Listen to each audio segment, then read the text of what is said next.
Hey, Hello, Nick, Warwick. It is that time again. Are you ready? have you got something for us? I do. It took me a bit, but I've got a really good joke, actually. You think it's good? So, Warwick, Sorry. what did the wave say to the surfer? Oh, no, you're going to go there. Here we go. You're going to love go that our with a guest is guest-appropriate groaning already. joke. You can hear our guest in the background groaning already, listeners. What did the wave say to the surfer, Nicole? Have a swell time. Have a swallow. Boom. Drum roll on that one. Thanks, Tom. So, see, I'm a fan. Welcome to the Tradies in Business podcast with your hosts Warwick Bidwell and Nicole Cox. Divert your phone and grab a brew as Waz and Nick unpack tips, tales, secrets and stuff-ups from guests both inside and outside your trade, helping educate and inspire you to break the cycle of gut-busting and money stress and create a true trade business. Listeners, sorry about my co-host, Tom. I apologise as well. Normally it's Nick apologising for me. Yeah. Tom Carroll, welcome to the Tradies in Business podcast, mate.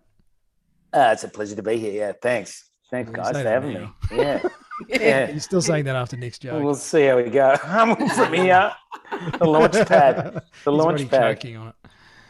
Love it, love it. Mate, excited to be chatting to you. For me, I love talking to high-performing individuals.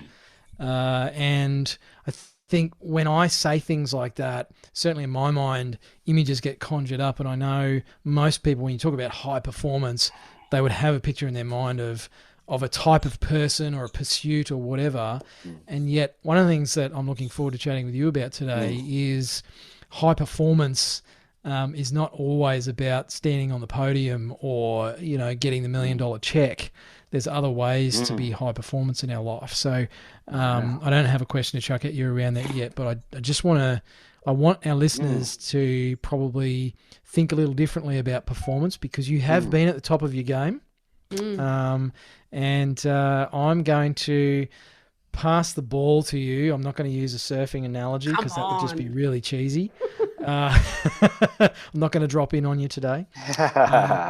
But mate, tell our listeners, just in case there's some young whippersnappers out there who may not know who you are, who is Tom Carroll, and I guess who were you and who are you today, and a bit of the journey in between. Wow, it's been a big one.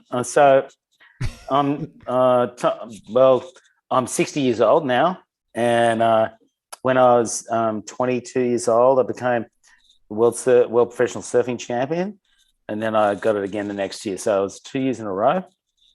I remained in the top 5 for 9 years straight, and remained in the career for competitively around the tour until I finished up. Well, it's about 15 years. So I finished up in 94, started in the early 80s, but it was kind of a grey start because there was really professional surfing wasn't really, it was just beginning. So there's a grey area between being amateur and professional. But so I started surfing when I was quite young, at 7 years of age.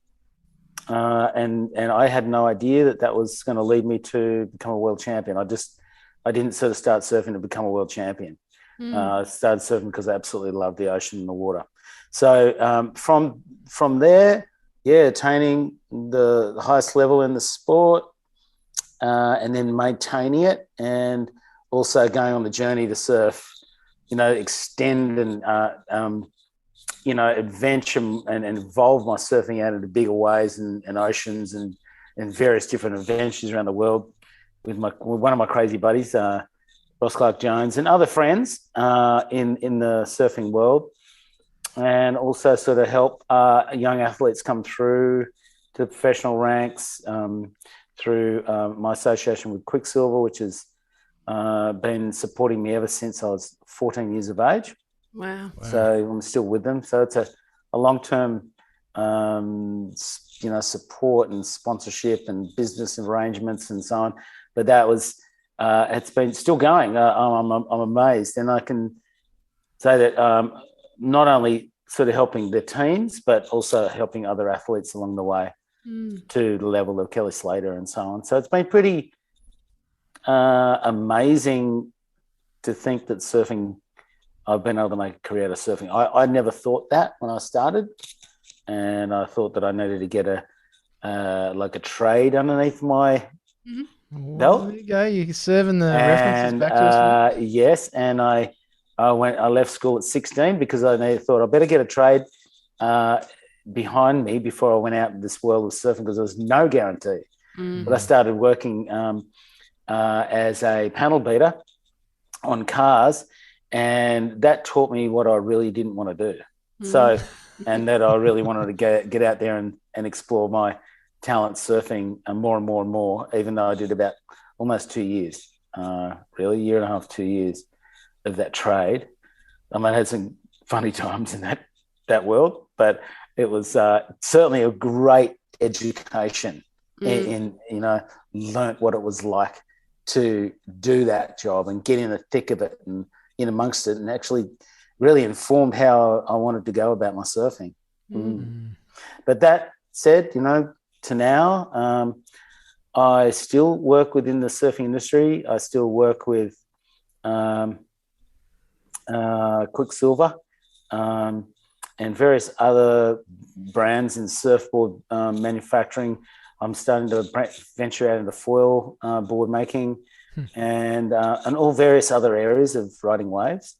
Not only that, I've now been qualified as a meditation teacher for the last 2 years. So I've been teaching people to meditate in a 4-part course called the Vedic Technique of Meditation, which has been a really amazing path. So if you call that a trade, I don't know what you call that, but it's like the trade of the mind. Yeah, that's right. One of the most important. And when you think about it, this thing starts with a thought, Yeah. And so we like to direct our thoughts from a good place. And so, it makes for good results. Totally. I'm going to come out really clean really early. I can't surf. I'm going to say it right there, but I love the water. I've always been obsessed by the water. Therefore, was always obsessed by surfing culture. I grew up at the beach. I was really lucky to have that, I guess, connection, but I grew up at a flat water beach. There's no surf where I grew up. But, to me, very much a big part of what I liked about the perception of the lifestyle was the party boy lifestyle. That's what it appeared like. It appeared like it was fun. It appeared like surfing wasn't hard at all. I've tried it. Yes, it is. It's really freaking hard. So I think there's a lot of, misinformation out there about how elite a sport it actually is, surfing. It's really hardcore. And then when you think about big wave surfing, the mind stuff that needs to go on to be able to conquer your fear or push through or into that fear so that you can actually jump into some of the most insane situations that I can imagine anybody could put themselves into. So I can see that natural progression, actually. Had you have asked me back when I thought that culture was something I really wanted to attain in my life, I didn't see the connection. For me, it was all about the glossy side or the stuff you thought was going on. And I do feel like there's been a real evolution in surfing as a sport over the time that I've certainly been observing it. Tom, I'm really interested to see whether that resonates with you, whether that's what it was really like, or whether it was always a really high performance sport for you once you'd made the decision to go pro. Well, when I started to go professional in the late 70s, early 80s, surfing wasn't really looked upon as a sport. And I had a kind of a real ambition to help it get to that status, and particularly sort of motivated by the fact that I'd, go off and win the state titles in what they call the schoolboys surfing state championships, and then turn up for the school assembly on a Monday morning, and I just won a New South Wales state championship, and then this local area netball team would win like the local area competition. They'd be up in front of and being congratulated in front of the assembly, and I'm like sitting there going, there's something weird going on here, and like totally discarded, not just written off as a kind of like this So when someone gets written off like that, and you're feisty, you want to do something about it. That motivated me to look at, how do I bring in the athletic side of surfing and really express it, and turn it into something that people could relate to some degree, because surfing was a little bit sort of counterculture. It's kind of had its own romantic kind of sort of allure, but I didn't know that. I was a kid, I just loved surfing. I love surfing. I just loved it to the core. But all of a sudden there was this path laid out in front of me. It wasn't really solid at all. There was nothing solid at all. There was, but there was this tour starting up. It had been running for a few years. There were some world professional surfing champions, Mark Richards particularly, Sean Thompson, Wayne Bartholomew. The first one was Peter Townend from Queensland in the professional ranks to win in 1976. So I already had like a bunch of heroes, of course, because you watch these guys and you just want to be like them. And so I was just this kid, and I thought there's got to be a way. My dream is to surf and be the best I can be. I didn't know whether I was going to be world champion. I didn't really go, okay, I'm going to be world champion one day. It wasn't like that. But as the competitions became more kind of lucrative, there was more money in the competitions, and there was I could actually make enough money to go from one stop to the next stop and travel around the world and get out in the world, and in particular go to Hawaii and try to, that was the proving ground, is to surf the North Shore of Oahu and really and get really good there, and Pipeline and Sunset Beach and all those, Waimea Bay were all involved in these events. So these places were kind of a dream to kind of go and compete in. But here in Australia, it was really starting to get a lift as being a sort of, there was professional events. There was 4 events on the tour here, and I saw the opportunity to lift its profile in the mainstream media, and really start to build it as a sport, help be a part of creating as a pursuit, a real professional pursuit that people could look up to and see as something a lot more than this counterculture thing, phenomenon. So I looked at other sports. I looked at other sports people, like I looked at track and field athletes, tennis players. I looked at stage performers like ballet, these people who are in the pursuit of excellence and mastery in what they were doing. And I looked at what they had to do to actually get to that mastery. And I go, oh, these people are like on the court for 8 hours a day, or these people are actually working on their repertoires for like hours and hours and hours. And I thought, okay, what if I start doing that? So I started doing that in 1983, and lo and behold, I just lifted my performances. So boom, I got a world title. I was like, oh, wow. I know it sounds like a little bit, because I didn't know, I didn't actually, we talk about belief, belief's the funny one for me, but because I couldn't see it until I could really smell it. And I had to go through these little, what they call steps, I had to get to the quarterfinals and get that regular. And then I had to get to the semifinals, and then I kind of, I got to a final and I got beat out. And I remember going, I can get to a final. I can win one of these now, And I thought, I'll win an event. I've got to win an event. And I remember winning my first event at Sunset Beach in Hawaii, and the current world champion was in that final with me, Mark Richards. Wow.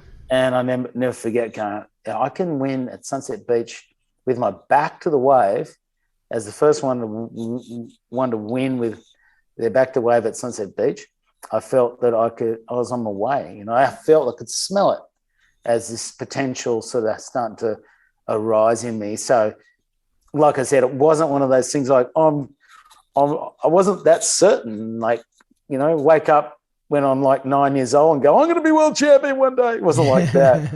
So So it was it's a baby step thing, even though in the last sort of, that application of looking at other sports and how other people who are excellent at what they do, they're masters of their domain, and translate it over to surfing, which there was no one really training for surfing back then. So an injury itself kind of started to inform my training, because I had to rehab a reconstruction on my right knee when I was 20. So that sort of played a big role in actually learning how to work out and actually recondition myself. But that actually, then I got, oh, this feels good. This actually works.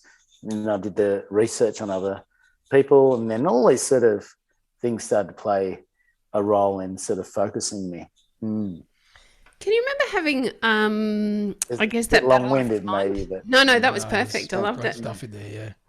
The battle of the mind that we all inherently have every single day. I think for any elite performer in any kind of sport or business or performance that you've referenced, we have to get really skilled at learning how to control our mind. Essentially, it's the same thing that you'd be doing now as a meditation teacher. You're teaching other people how to control their mind and their thoughts.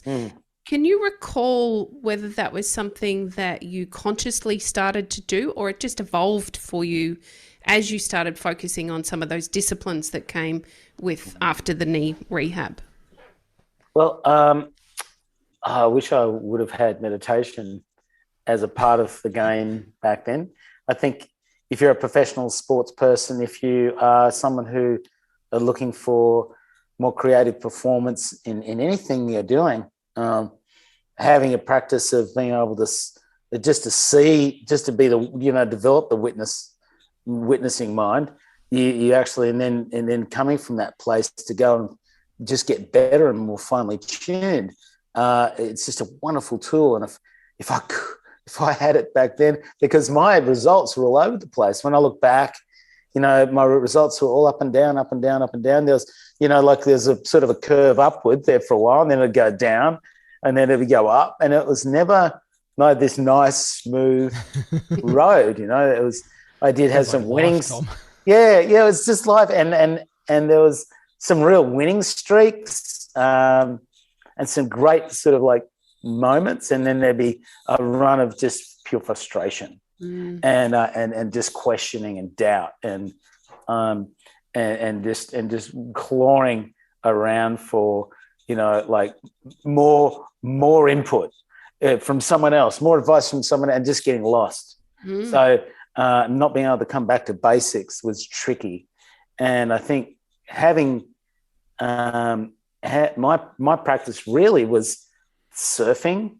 I started doing yoga in 1989. That started to really sort of start to take me to a much tighter and closer understanding of who I was as an athlete and how to apply myself into acute situations, and allow my body to speak that, just express its intelligence, because that's what it is. It's just intelligence wanted to express itself, and sometimes it just gets mixed up, and our mind can come in with all kind of ideas. So staying focused, I think for me back in the day, was a lot of training. I did a lot of physical training, a lot of work on my surfing, and I kept to schedule and discipline myself through periods, and those disciplined times were where I got the most gains, and I was the most focused, and I was most sturdy in those situations. Whereas as soon as I lost my, because it wasn't always flatlining on the on the discipline, I was sort of up and down with it. So and there was some really nice rises in that, and there's some drop offs. But the use of just discipline and maintaining, that's where the great learnings come from within yourself and within ourselves, really. And I mean, the word discipline comes from a Latin word, learning. So which we get to learn about all aspects of what we're doing by disciplining ourselves. And And eventually with surfing, it really becomes a devotion because I love it so much. It was already there, and then it becomes a job, and it gets hard because you got to discipline yourself if you want to improve on your weaknesses, and that's where you're going to get the most improvement. That's what I found, and that was taught to me. I didn't come to that myself. I said, look, you can get the best improvements if you work on your weaknesses. Tom, I go, well, I don't want to see my weaknesses. That's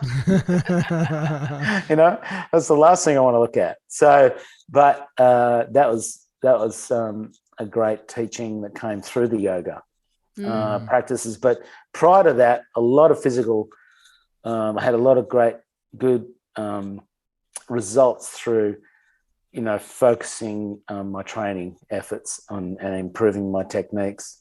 Yeah.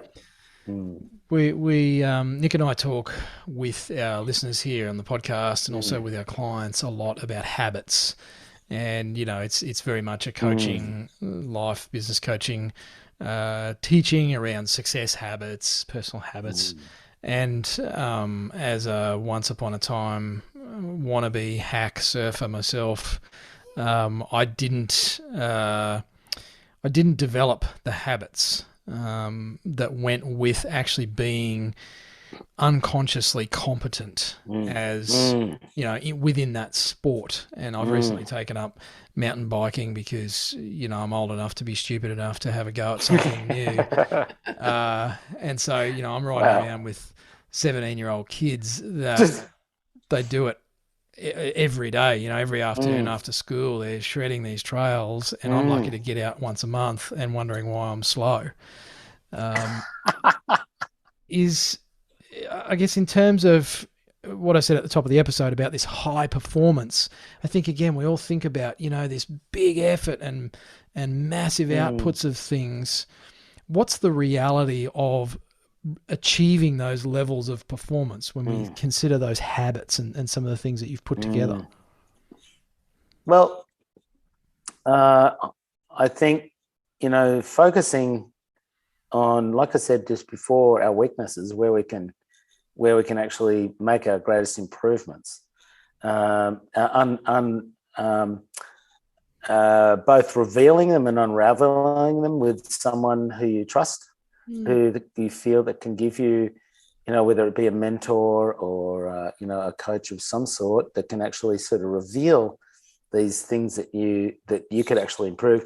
Not only just keeping your eye on, sort of fine-tuning the good stuff, but really sort of working on improving the places where you're a bit weaker in, so you can actually get those gains, and you'll actually see those gains fairly quickly if you focus in and you apply yourself to them. I think application to any form of training, or it has to be kind of anything that we're learning new, in particular, the weak points has to be put in regular. Like, it has to be a regular dose of small improvements. I mean, if we're trying to shoot for the sky all the time, I'm not saying don't shoot for the sky, right? But if we're just, all we're doing is shooting for 150% all the time, there'll be some, it'll be disheartening. Because you might reach it for a moment and it just won't be sustainable. So we're looking for, like that word sustainable is a big one, isn't it? But for today, it's very important because today we're actually under more stress than we've ever been before as a species.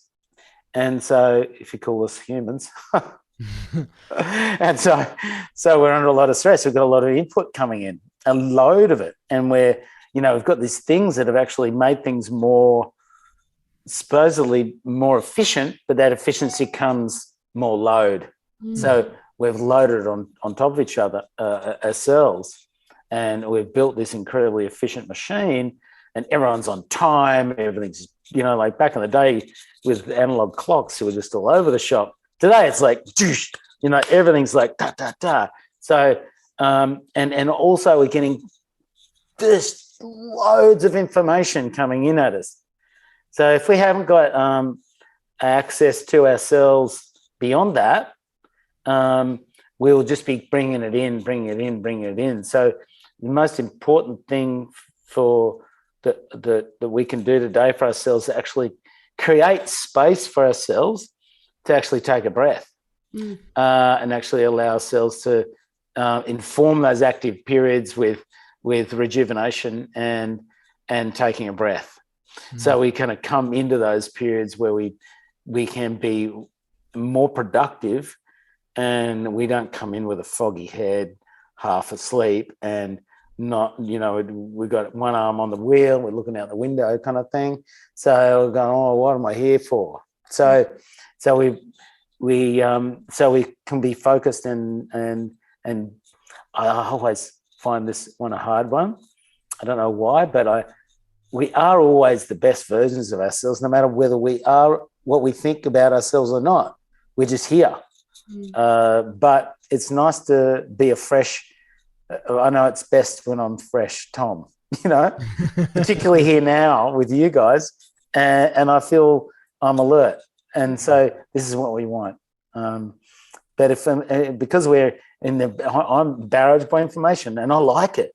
I get really addicted to that. And addiction, I hold that lightly because I know what addiction means, but it's what we like to think. We're attached to this idea that we need more information. So, and it actually is quite tricky because we don't need it. We simply don't need it. We've got we convince ourselves. We often convince ourselves that we do. Yeah. That it's necessary, or it's we can't achieve success without it, or we can't live our life without these things that, if we're actually brutally honest, we're addicted to those things. Yeah. Yeah. Highly attached. And so and that's layered up too. So, but the most, what I've found through helping people to get to this space is that once we actually attain it, we actually create more time by giving ourselves more time. Does that make sense? 100%. We actually create space, and so it's a nice place to get to. But when we're in the thick of it, we can't see it. So and I'm like that too. I just, if I'm running hot, I don't see it. It's a practice, and without the practice and the conscious practice day to day, you can't be in that space because you do get bogged down with everything else that comes in the door. Yeah. Part of that, I suppose, is when you're at the top of your game, and you were at the top of your game 2 years in a row, you've won the world title. That's no mean feat. How do you sustain that? And invariably, we can't sustain it forever. There's always going to be the dip. Perhaps it's more about managing the dip that comes after those huge successes. What comes next? What does that look like? And how do you push through, I guess, over time, maybe that loss of identity through being a world champ? And not that ever leaves you. I suggest, and please tell me if I'm guessing incorrectly, that is very much a part of who you are. And then when you lose that becomes there's a form of loss there that follows you on the rest of your journey. Well, it's kind of interesting that, because there's if you've ever heard of Eckhart Tolle, who wrote The Power of Now, and great, I love his teachings. He's beautiful, and he puts it really plainly, and he talks about how your greatest success will become your greatest failure, and your greatest failure your greatest success. So just watch what's going on there, kind of. And it just informs that fail, that, I'm going to be really successful, get really successful, and then I'm up on the big one, and you get caught up in it, and all of a sudden you don't see what's going on, and then boom, you're on another journey now, and it sort of feels like, I've lost it, I've got nothing, and now you fall into the ground, and you kind of come to the end, and it's literally, that's the place is the golden moment. Because it actually sort of it helps you turn around and go, okay, help me, and you get this opportunity, this sort of big wide open window to dive through of opportunity. And then that informs another growth period for you. So it's I love that teaching because it was so true for me. And it's kind of like, I don't know if you heard of Joseph Campbell, The Hero's Journey is a lovely one too. And that sort of is a similar teaching in there. So it's something that, I try to get across to some of the young guys I mentor, but it's really all about, just noticing that, whatever, when we're shooting for success, which is, there's nothing wrong with it. And I always try to steer away from, I've used it before in these conversations, good or bad. Because if all we're just labeling things as good or bad, that's all there is. There's sort of these black and white. We just miss the gold in between. Mm. And so just be, just really enjoy the journey, really get into the journey in what you're doing, and focus in on, like, I know from being involved with brilliant athletes, business people, watching people, how they really attend to what they're doing, and they get a lot out of just the simplest little movements of what they're doing. And so when we're doing that and we're getting the joy out of the simplest little pieces of what we're doing, that's the gold. That's when you're on the right path, really. Mm. It's a skill or a practice, I suppose, but it's a learned skill to be able to do that, to find the joy in issuing an invoice, or in cleaning your ute before you go to a client site. I'm obviously relating this back to the life of our listeners is probably like, because I think a lot of people, they resent those things in time, and yet it's those small things that all create the big results, which is obviously, we've talked a lot about that. So I love that. I love that teaching, Tom. I guess, young bloke, you early days of being, surfing royalty, and still are, I guess, in the eyes of us more mature people. But it must have an impact on your identity as a person, and I guess especially as a man. Having banked those results, and you talked about being on the pro tour for 15 years, and now sort of moving into a different phase. What was the impact, if any, on your identity, and how did you actually live through that? Well, I wrapped them. I invested a lot of myself in, and being that world champion, and I tended to sort of hang on and cling on to those ideas for a long time. I fell into drug addiction in around about the early 90s, and when I actually had to move away from, when I actually made a conscious decision to stop competing, but then I wasn't ready to actually, I didn't have any plan. I just went straight off and into being a dad, to sort of, changing nappies and all that stuff that I thought, like, one minute I was doing this and the next minute I'm doing that and doing the shopping, and it was so, like, I was like, I loved my kids. I just, I loved them, but I just craved that kind of thing that surfing gave me at that level. And I chased it. And so that got a hold of me, and I had an escape route then, to sort of give myself something back. I don't know what I was trying to search. Well, to be honest, I look back and I go, wow. And it's so baffling as to how it kind of slid underneath the radar, the drug addiction, and sort of started to grab me. Yeah. Before I knew it, I was into the grip of it. And because it does, your mind doesn't want to see it. and it's sort of, oh, crabs are, oh, shit, and then you go, oh my God. And then you're trying to sort of manage this animal that's running wild, and very tricky time. And I think with that on board, and also being, starting to get involved with the business within the surfing world, and the surfing business world was really making some big advances through the 90s, and I was involved with all that.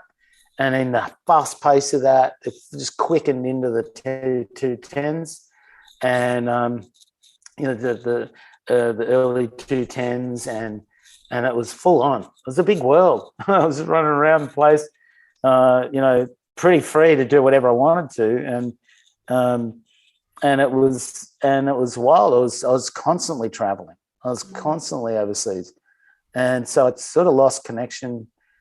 I did really want to be at home with my kids, and then I was caught up with the business world, which was constantly moving. I sort of felt torn. So even though I was having the ball, I was having a great time. But then there was those times where I wanted to escape it, and so it was fast paced, and I needed to go there with that at that time. But thankfully, I kind of, things eventually comes to a head, and around about 2006, in the end of 2006, I fell into rehabilitation, which actually thankfully came out the other side of, and was able to connect with recovery, and really, sort of recognize that, I really do want recovery. It's not like I don't want recovery. I really want recovery. And that actually started to play a whole new role in my evolution from there. But I sort of stepped into kind of a more personal evolutionary phase, which was not hard. I mean, not easy, but it was the best, So it was brilliant. But and I started to industry, and more in the sort of marketing areas, and I'd sold a part of sold my shares in the business, and they kind of consolidated their businesses, and so that worked out really well. But I did notice that watching people make a lot of money, that it wasn't really that healthy when it was done really quickly. And I watched that happen, and it shifted people around in such a way that it was sad, and it was disheartening for me to see where it took people. But some of them were okay, and some of them weren't. And I, for myself, I was just hanging on, like, holy shit. And I definitely wasn't one of those. I wasn't like a whole roller kind of guy.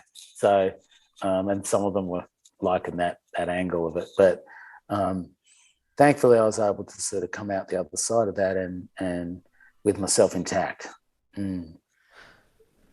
Tom, how do you separate the business of surfing, when it has been a business for you for such a long time, and then the passion of surfing that I presume that you still have now?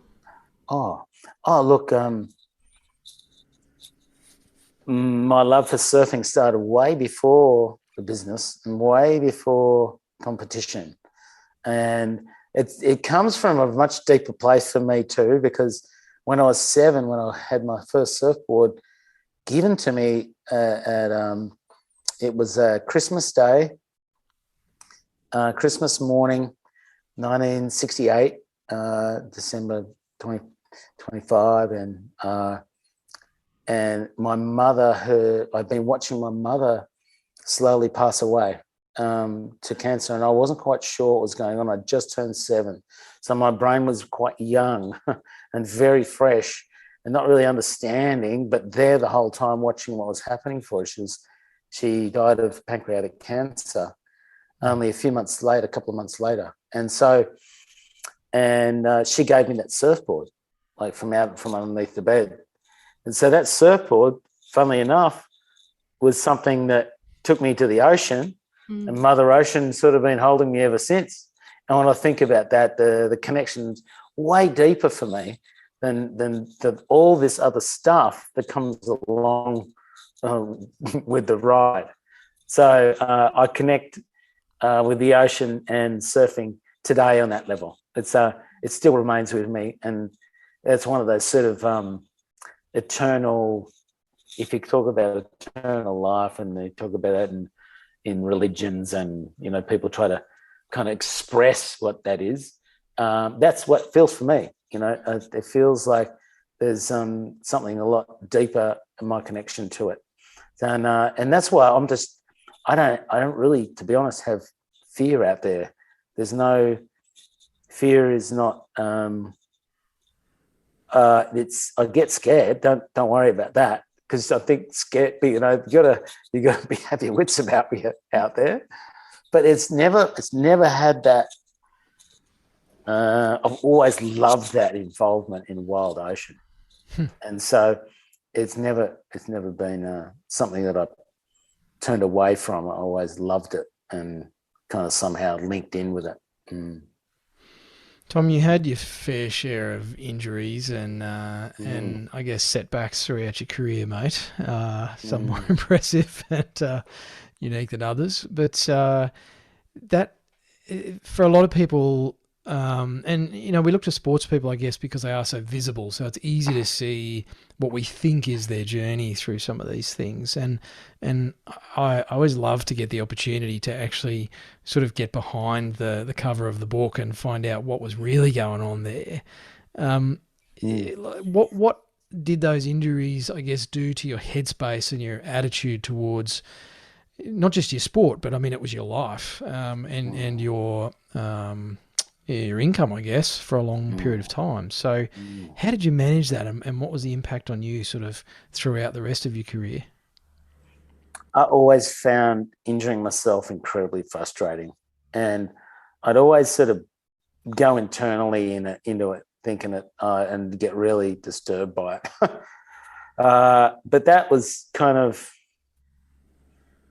ultimately helped me focus on rehabilitating myself to come back to what I love doing. And so even I think, as I got older and older, and of course I matured, and thankfully I had some sort of, I did go for a kind of evolutionary move and getting in recovery. And then I had a bunch of different like injuries in big surf and had to get a knee replacement and then a shoulder reconstruction, all in kind of like the 1 year, only a few years back now, 2017, 18.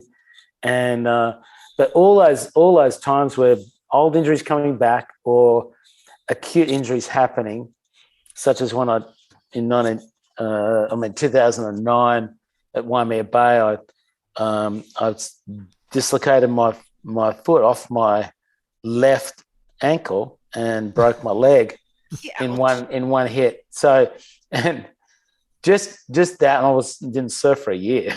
Wow. And so these injuries always inform us, inform us who we are, show us how we are towards ourselves. It's an incredible opportunity for personal growth.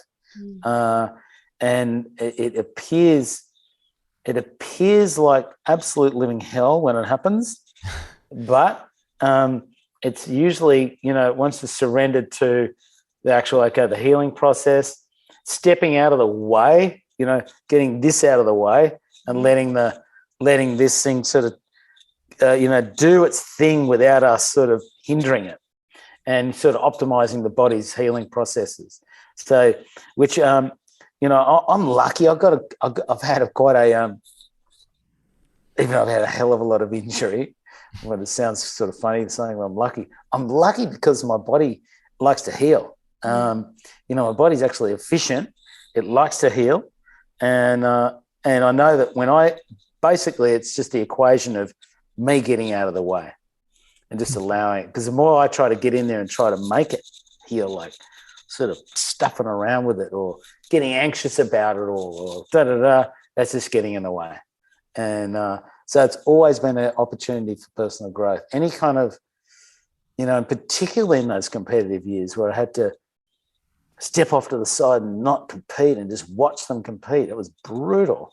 And wanting to, being so fired up to be, leaving this high performance behind, like, oh my God, I'm really behind. I'm 2 weeks in rehab and doing some sort of, healing something, I've got some sort of injury, muscle tears, or whatever it might be. But I feel that because I was such a driven to high performance that I thought I'd lose my performance in 2 weeks. It's not going to happen. You might have a little edge taken off for a moment, but that edge comes back when you apply yourself. So it's not, I get that sort of all or nothing kind of attitude too. I think, oh my God, I'm all gone. I'm just going to go down the dumps pretty bad for a couple of days and I claw my way out. But yeah, Tom, but now today's different.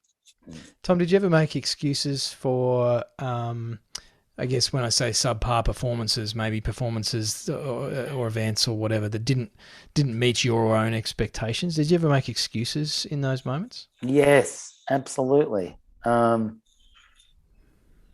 I tried to wiggle my way out of situations within myself, and to try and kind of brush off things, and the more I did that, the longer it would take to come back. So, because I was skirting around the issue, and always trying to, and I'm very creative in sort of trying. I was at times very creative in taking the heat off myself, and sort of putting it on the other, the conditions, or or that's not right for me, or that board was no good, or it's the equipment, it's this or that, Yep. And so the quicker I was, because I know whatever it is driving myself to be really good at what I'm doing, wants me to go there quickly, wants me to get to the point, and it wants us to be there as fast as possible. In fact, it wants you to be there right now. So the quicker I got to the honesty, the quicker I got there. So honesty as a competitive, or anyone trying to reach a really highly tuned level of their skill, their whatever they're doing. Self-honesty is probably the hardest, but the most efficient way of going about it. It's a pretty vulnerable space to be in, though, isn't it? And challenge to get there. But you notice those who are really sort of emotionally allow themselves to be vulnerable around things, you don't have to sort of, but become, just allow the stuff to pass through them. We're more able to get through it and get onto the next thing. Because the quicker we're able to sort of apply ourselves into the next thing that we need to do to actually, get better at what we're doing, or just to complete a really nice job, or get on to the next job and we make this next one better, or we'll just improve our offering or whatever we're doing, and actually make it really true to what we are.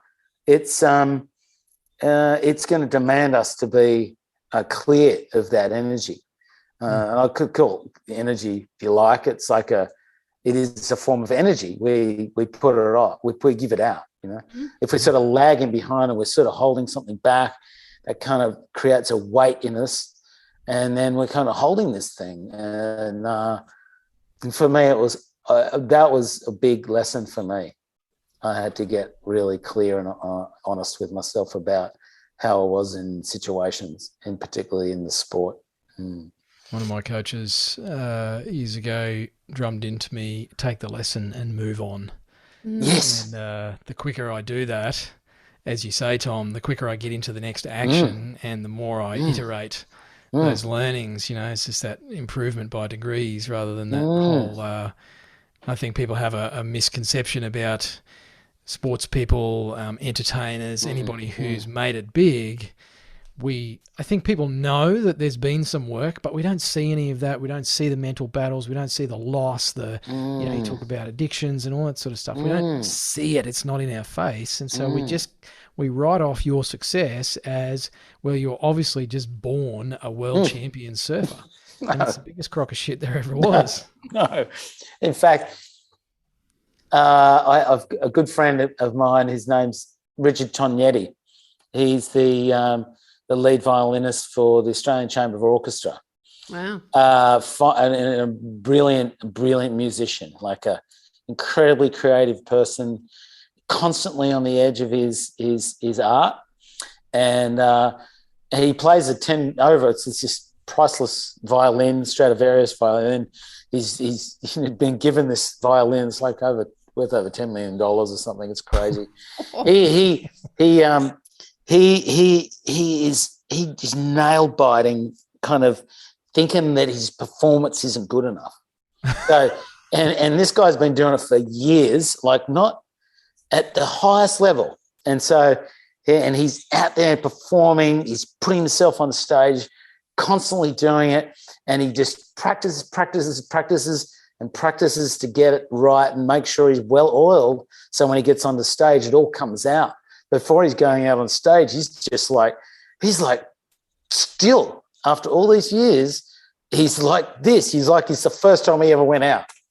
So go figure.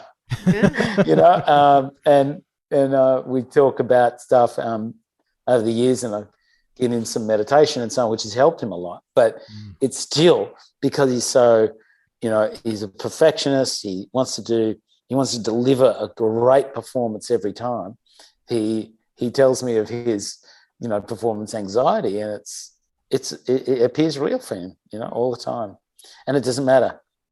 You can, if that's rigged into the system, it will drive your performances. Tom, can you explain to us how you came to be teaching meditation? I've got no, kind of reluctantly, I must admit.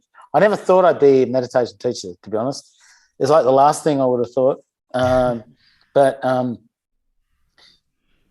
Well, when I came into recovery, one of the great tools of recovery that's suggested is to do meditation, to seek meditation practice. And because prior to coming to recovery, there's a lot of destabilization of the self, and the nervous system gets fried, a lot of toxins in the body. And so, detoxifying, coming into recovery, getting close to recovery, and being in the fellowships of recovery and so on, surrounding yourself is very, very important, and having the support there. But actually doing your own work, it was suggested to do a meditation. And I thought, oh, my head's crazy. Like, I'm like freaking Jats crackers, and I can't sit down for 2 minutes. I was lucky to be able to sit down. I was like, one of my friends used to call me the mad squirrel. And I go, he's calling me mad squirrel for a reason, And I couldn't stop. And sitting down was like this to talk with you guys was very hard. Yeah. So when I looked at, I saw, in the 12-step fellowships, there's a beautiful way, divinely sort of ordered set of steps that you work through to gain recovery from such things as, life-threatening diseases of addiction. So, and it's a beautiful way. But on the 11th step, they talk about, they suggest as part of the maintenance, last 3 steps, that you maintain it with prayer and meditation, which is, because it's a spiritual condition that's got us here. We need a spiritual answer. And so, and hold that lightly, the spiritual thing, because, I can say I'm more spiritual than you, or that, you get caught in all that stuff, and it's part of the insanity. But if we simply put ourselves into a daily, now I started putting myself into a daily practice, and I didn't know what I was doing. I just said, okay, here I am. And I started off in the treatment center I was in. And the person who facilitated my first meditation, I was going, he says, we're going to meditate for 5 minutes. I'm going, oh man, I'm out of here. I'm like sitting in the chair going like this, going, fuck, well, I'm going to have to get up and go. I'm going to get out of here. But I couldn't believe it. I just sat. I'm going to stick it out. This is what I really need. I've got to get into this. This is what I've got to do. I've got to stop myself thinking.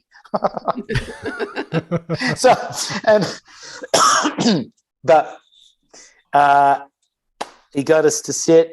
I had my hands on my legs, and he said, keep your feet on the ground, just have back upright, and don't worry about the time. You've got the timer, and we're just going to go and count our breath, outward breath. If you can count to 10, great. Go back to 1. So, and don't worry about the time. Let's go. And we'll just sort of close our eyes nice and slowly. And we went in, and I think I've gotten, if you get to 2 and you find that you've lost in thought and you become aware of that, all of a sudden, oh God, I'm just thinking, just gently come back to counting again, the breaths. So I don't think I got past 2. I go, oh my God, I'm thinking. 1, 2, I'm thinking. And then boom, he said, okay, everyone come out. And I'm going, I couldn't believe it. I've been sitting there for 5 minutes. Yeah. I've actually been sitting here for 5 minutes. It was 5 minutes. It didn't feel like 5 minutes. So I was fascinated. But I thought, okay, that's what I'll do. I'm going to do that every day. I'm just going to get up in the morning. I'm going to do my own practice. And I'm just going to sit and do this because this head is crazy. And so over time, and it was shown to me by an experienced meditator that the reason why we meditate, particularly for someone who has been in such a compulsive behavioral pattern, that we want to create a gap between our first thought and then the action. So because before I couldn't tell what I was going to do. I was powerless. I just go and do this thing that I thought about, and next minute I could be anywhere doing anything. So it was about creating more order in the mind by actually sitting down, witnessing myself thinking, because that's what we really want to develop, the witnesses, so we can actually have a little gap between that first thought and action. And so it took maybe 8 weeks to 12 weeks of meditation before I started to sense that that gap starting to appear. And that's when I started to literally feel my nervous system not having such a grip on the fight, flight, or freeze response in my body. And that's the goal. You can't do that by external means. That has to be done from internally and from an internal practice. There's such a close relationship by 2 letters between meditation and medication. So, and it's quite interesting. I don't know why nature's thrown that one at us, but it's an interesting one. And it's, but it's important because, obviously some people, we do need medication at some level. Some people need it to actually sort of enter a sort of more homeostasis, or to come back to balance, but meditation put in on a regular basis, it has to be regular. We can't just do it once a week. We don't want to just do it a few times a week and then drop off the other days, even though it is good no matter what. You get a start up on it. Yeah. But to give yourself the opportunity, and that's what I started getting these incredible benefits. All my relationships above, beyond all the other work that I was doing, but all my relationships started to improve as a result of just having that gap start to appear. I was less likely to have my great opinion being heard, you know. What about your relationship with yourself, Tom? And that's it. Number one is really getting to see how ludicrous these thoughts could be. I mean, it's literally a Seinfeld show going on inside my head. So, and it's kind of funny. It's hilarious. And so that's it. It's just re-establishing that relationship with the human being that I am at a deeper level. It's a human being in there. And sort of when we start to touch on that, we start to sort of see other people as human beings. And so this changes, again, a whole nother aspect of our ability to relate. And that was what was missing in an active addiction. All I could do is relate to the drug. Even though I had these beautiful daughters, beautiful wife, beautiful surroundings, and internally I was smashed. But then things start to swap around. But it takes time, and nothing's quick in this area. It's such a frightening parallel for what Nick and I hear from so many, not just trade business owners in general. And I think it's particularly acute for trade business owners because in some sense I feel like our listeners and our clients are trying to smash two different worlds together. And I watched my dad really struggle with that his whole life. You know, he was good with his hands. He was a worker. He didn't have an education and yet had to sort of wrestle with paperwork and stuff that just didn't feel like it was from his world. And the idea of business to him and superannuation, all that stuff, I look back and it just literally baked his noodle. And so, you know, I think a lot of people feed their it's almost like an addiction to the distraction from being in touch with oneself, and we find ways to distract ourselves from the truth and the reality, and that might be drugs, it might be social media, it might be Netflix binge watching, it might be food, or you know, alcohol's another drug. Sometimes it's even our sport. So I think it's a really important message, listeners, that you get the benefit that is within not just the meditation. I think it's just being able to be honest with yourself and you know, look in the mirror and take that moment to say, well, shit, is this who I actually am?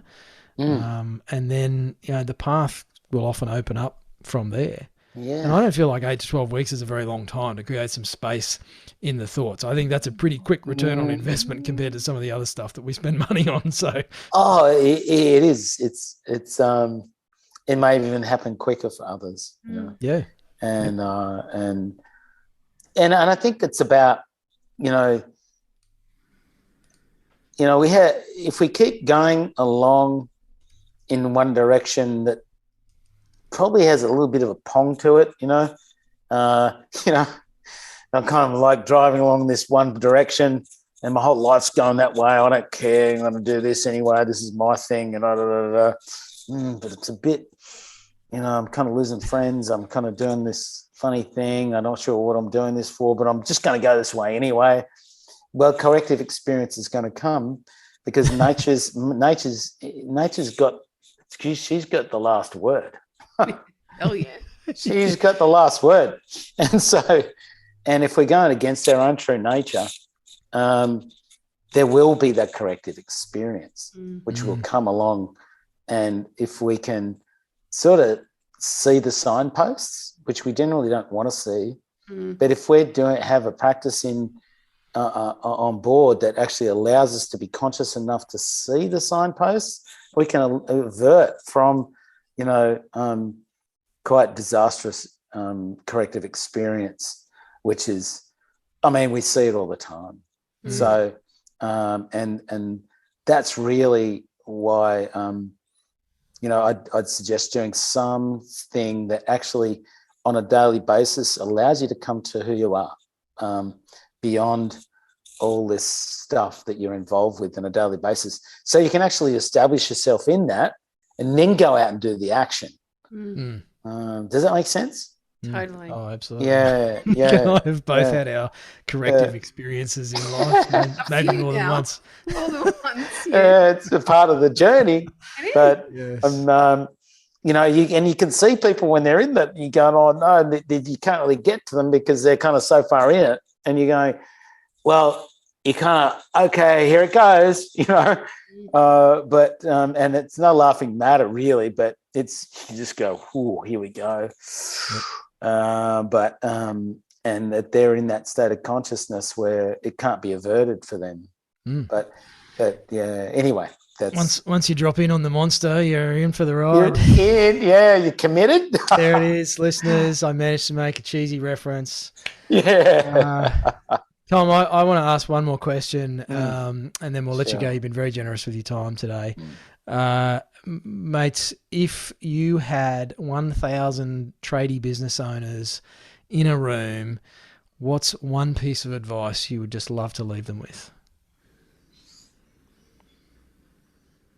Well, like I said just a moment ago, make sure that you have something in your life that allows you to see yourself first before you go in and do the business. So you actually come from the place within you that it is true, you know. So there's a very healthy place within you that you can come from, and you can deliver out that from being a human being. So you can see others as human beings. That's the key. When we're running really hot, we tend to miss that. We tend to whatever pain we're feeling, we're going to make sure other ones feel it. So let's go for that first, and then get out there and do the business. Love it. I do have one more question before we go. Oh, Nick. I do. Tom, can anybody learn to surf? Is there hope for me yet? I haven't been successful, and yet I know that I'm going to love it when I can nail it. In there somewhere. Never say never. I love it. No, never say never. Yeah. And I love it. You know, I actually coach some women who likes, you know, like me going in there and sort of, you know, helping them sort of get it together. And they're all in their early 40s, and they are frothing. They just love it. You know, and some of them only just started surfing. They're just, they absolutely love it. And it's just about just doing it. You know, go and get some guidance, of course. And there's never say never right there. Nice. All right, watch There you go, this space. listeners. I'll send you a picture. Keep an eye on our social media channels for photos and videos of Nick learning to surf. I will do it. Yeah, Nick, you can do it. Tom, is there somewhere our listeners can go to find out more about you, or perhaps the courses that you run? Yeah, you can head off to Tom Carroll Meditation. That's TOMCARRLL meditation.com. And you can inquire through just sending an email to me through there. I do actually do an Instagram live meditation. Thomas Victor Carroll is my Instagram handle, and I do a meditation on a Tuesday, Thursday, and Saturday morning at 5:50 a.m. and that's free of charge. So you can come along and you can get an introduction to what it's like to meditate. And I'll do a little bit of breath work with that too. So it's a sort of bit of fun. I've been doing that since the start of COVID, and I thought I'd just sort of come on and do that. So that's been a regular thing. So got a bit of a group from all around the planet. They're all joining in. It's different times on the planet, but it's pretty cool. Yeah. Love it. Really cool. Love it. Well, there you go, listeners. No excuses. You can meditate with Tom for free on the gram. And go check out his courses, of course. And Tom, just a huge heartfelt thank you, mate, for sharing your story so openly and so many absolute pearls of wisdom. I wish everybody would find a little bit of that space, mate. So, I wish that for everyone. Thank you, Tom. It's been amazing. My pleasure. Thanks, guys. You've been listening to the Tradies in Business podcast with Warwick Bidwell and Nicole Cox. Find out more about today's guest, tools for your trade business, and other cool stuff at tradiesinbusiness.com.au.